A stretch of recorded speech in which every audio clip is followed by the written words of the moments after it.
Okay, so in today's video, we're taking a look at two devices here, one on the right running iOS 15 and the one on the left is running iOS 16. And I wanted to share with you guys a few features that Apple has killed with iOS 16. Now keep in mind, iOS 16 is currently still in beta, so this is subject to change. But so right now, I wanted to share with you guys a few features that Apple has killed with iOS 16. Now, as always, if you would like to stay up to date with the latest iOS news and Apple software updates, don't forget to subscribe and make sure you turn on those notifications so that you don't miss another episode. Now, this device on the right is running the latest iOS 15, as I mentioned. This is an iPhone 11, and on the left, I have the iPhone 13 Pro Max. Now, the first thing I want to talk about is the lock screen. So let's take a look here at both lock screens right here. Now, the first thing you notice is that on iOS 15, we have the lock right there showing that this device is unlocked. On iOS 16, that is no longer visible. The only time this is visible within iOS 16 is if you actually lock your device.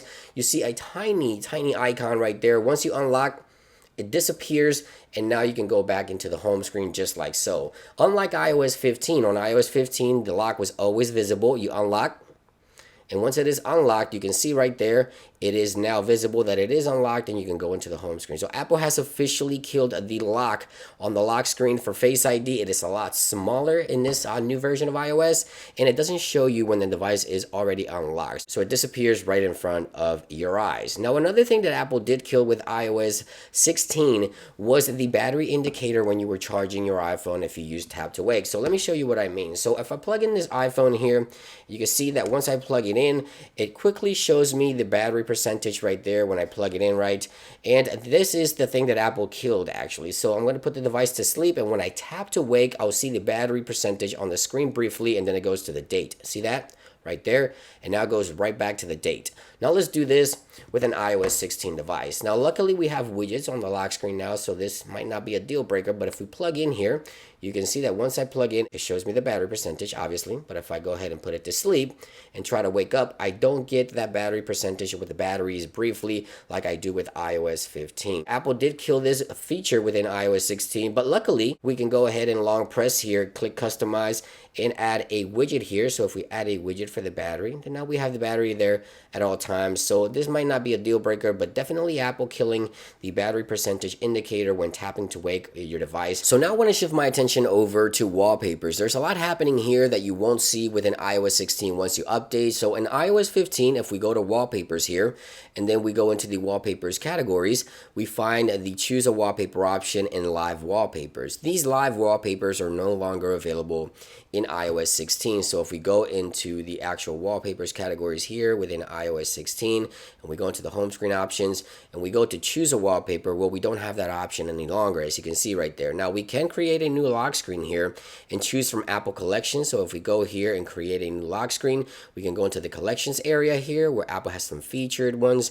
We have weather and astronomy, emoji, and then the Apple collection. These will be the Apple wallpapers here, but we no longer have those live wallpapers, which are unique to individual categories of iPhones. So for example, iPhone 12 has its unique wallpapers, iPhone 13 has its unique wallpapers, iPhone 11, as you can see here. And these wallpapers, if you long press here, you can see that the animation happens directly on the lock screen with these really cool, awesome live wallpapers. Unfortunately, live wallpapers are no longer a thing within iOS 16, and you can no longer press on the screen, by the way, to enable those animations on any wallpaper that you have. Now, there's also something happening here that I've noticed is within dark mode. If we go into dark mode here within iOS 15, you see that the actual wallpaper sort of adapts to the dark mode theme here. So if we go to light mode, we see right there the light wallpaper. Dark mode, we get a darker shade of wallpaper. It sort of adapts to the actual mode here.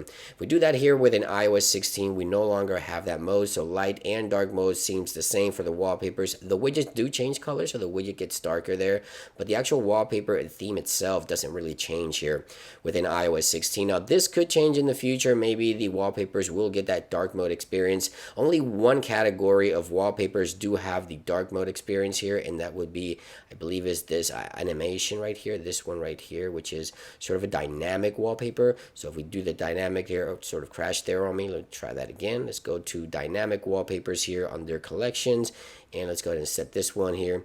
And once you do the dark mode, it does apply to the actual wallpaper. It's a little buggy, as you can see. It is iOS 16 beta 1, but if I go into light mode, it shows the light mode version of the wallpaper, and the dark mode version. But that's the only category of wallpapers that I've noticed that do apply the dark mode theme to them. Other than that, any of the other wallpapers, and again, this could change, but any of the other wallpapers do not apply the dark mode theme to them when you use dark mode as it does within iOS 15. So a lot happening here. No more live wallpapers, dark mode only available for dynamic wallpaper, and no more device specific live wallpapers for each category of iPhone. So it's a bit unfortunate. Hopefully this will change. I know a lot of you guys really always look forward to a lot of these wallpapers. Another thing I did notice within the media player in iOS 16, within iOS 15, obviously if we have some music playing, let's go ahead and play some music here. You have this indicator here, this little bubble here that shows you the volume right there. So you see that little bubble right there that helps you just sort of grab the indicator. Same thing applies right here for the lyrics right there. So within iOS 16, we no longer have that indicator here. So it's sort of a clean experience here, you see, but it's hard to sort of tap and hold where the volume is because you really don't have that little bubble indicator there. Same thing applies for the lyrics, which is kind of weird to sort of scrub like that. So hopefully this little bubble indicator comes back right there for the controls, the media controls here for the audio and Apple Music here. And last but not least, I want to talk about restrictions that Apple has removed. For example, now you have the ability to actually delete 3 additional applications from the home screen completely. Not only hide, but completely delete. So we have the Find My application can now be completely deleted. So if we delete this one, it gives us a warning telling us right there that the Find My application, you see right there, deleting this application doesn't mean that it will remove your devices from the cloud and things like that, but you can actually delete the application Find My from your iPhone itself, which is something new. This is a restriction that Apple removed here within iOS 16. So you can now do this. You also have the Health application can also be deleted from the home screen as well. Again, not just hide it, but also delete it completely from your device. And the Clocks application can also be removed within iOS 16. Completely remove it from your iPhone if you wish to do so. Something not possible in iOS 15. So that restriction has been removed in iOS 16 as well. So let me know your thoughts in those comments down below. What do you think about some of these changes? Are these deal breakers to you? I know the wallpapers category has probably gotten the biggest overhaul and change in iOS 16, and I'm hoping that Apple brings the actual device-specific wallpapers back, which is something that many users always look forward to when a new iPhone comes out or a new software. Let me know your thoughts in those comments down below. Thank you for watching, and I'll see you guys on the next one. Peace.